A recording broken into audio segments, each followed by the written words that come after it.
Hi, today magluluto tayo ng black bean and black eyed pea tortilla soup. Ang mga ingredients natin, ito, hindi to mga commercial ha, hindi to sponsor sana. Okay, guys, tomato, less sodium, no salt. And then you have the black bean, and then you can have rotisserie chicken, and this black eyed pea.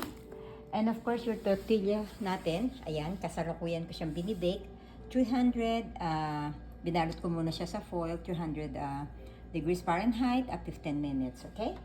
Now, of course, kailangan ko syempre ng malaking kasirola. So, kailangan ninyo ng malaking pot, and then papakuluin ninyo ang tubig na ito. Bahala kayo kung anong gusto niyo yung kadaming water, kung mas malabnaw o mas soupy, the way you want it to, then up to you, okay? So right now, i-cover ko siya at pagka kumukulo na siya, ilalagay ko yung aking frozen black-eyed pea. Okay? Okay, kumulo na yung ating water. So, nilagay ko na itong ating black-eyed pea. At ngayon, hihintayin natin siya para magkaroon ng second kulo, no? And then, pagka nagkaroon na ng second boiling, then that's the time na ilo-lower natin yung ating kalan. From this medium, gagawin na lang natin siyang, isi-simmer na lang natin siya for approximately 40-45 minutes, okay? So, nag-second boil na itong ating black-eyed pea. So, ihahalo ko itong ating black bean sauce. Oh, sponsor. Okay. Dinrain ko na siya. Actually, I rinse it para mabawasan ang sodium content niya, no? Pero up to you, kung anong gusto nyo, kayo naman ang kakain yan eh. Hopefully, masarap siya. Okay? So, lagay natin ang diced tomato. Ito naman, hindi ko na siya dinrain. Kasi masarap yung kanyang medyo maasim-asim na sabaw, no? Yan. Wow. Looks good. So, okay. Hanap pa tayo ng iba nating ingredients, okay? Okay, others, they like na merong dry ranch dressing. Pero wala ako nun. So, sinubukan ko itong ranch dressing talaga. Low sodium, low fat. Siguro naman masarap. Wala naman natin pag natapos, no? And then, wala akong jalapeno, wala akong chili. So, I just have my salsa. So, I can just put this one. Everything. Yan.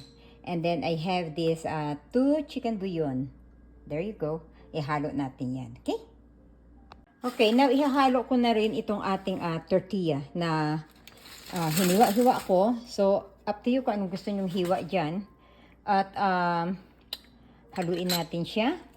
Tapos, lakasan natin ang ating apoy. Okay. Yan. Hanggang sa kumulo siya. Okay. There you go. Parami yata yung tubig natin. Pero anyway, masarap naman. So, we just cover it hanggang sa kumulo.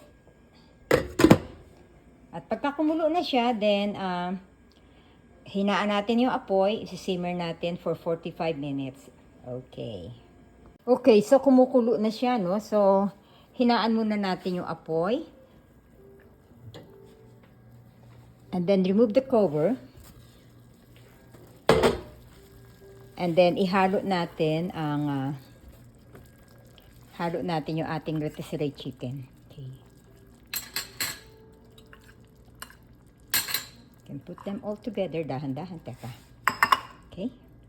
Now, yung chicken na hinalo ko siya ng as is. Hiniwa ko lang siya ng kung anong dessert na hiwa na gusto ko. But then, you can shred it. Depende sa inyo. Pero okay na rin yung buo. Lalo na kung wala naman kayong time para mag-shred pa ng manok. Anyway, sasama naman lahat ng lasa niyan dyan. Okay? Okay. So, i-cover natin siya ulit. Hanggang sa mag-boil ulit siya. Yan, malapit na siya mag-boil. So, hintay-hintayin lang natin. Dahil, pagka talagang rolling boil na siya, pwede na natin ulit hinaan yung apoy. Simmer natin. Yan, nakikita nyo, nagbabubbles na siya. Bubbling. Okay? So, mas ganda yung talagang kulong-kulo, no?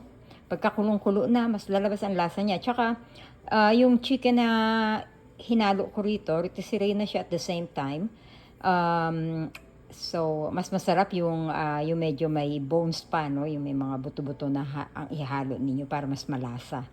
At nasa inyo naman yun. Meron iba, naghahalo sila para hindi na rin sila nahirapan mag-shred. May binibili sila na nasa foil na chicken breast. Or yung iba naman talagang matyaga sila, nagsishred sila. Ay okay na yan kahit ano itsura niya. Basta masarap, no? Hindi man tayo sasali sa cooking contest, no? Yan. Kasi kumukulo na siya, so hininaan ko na yung apoy. And then, ilagay natin yung timer natin for 45 minutes. Yan. Okay? And then, we'll just wait and see. Okay. Okay. So, luto na yung ating chicken, black-eyed pea, tortilla soup. Kumuha na ako ng konti, titikman ko lang kasi yan din ang ulam namin later eh. Okay, so I hope you like it. Pag ginaya ninyo, then tell me kung naging masarap ang inyong ginawa. At you can share your recipe with me. Mamaya mas masarap pa yung gawa ninyo eh. Okay, so bon appetit. Mangan, kain na tayo. Vamos a comer. Bye-bye. Until the next video.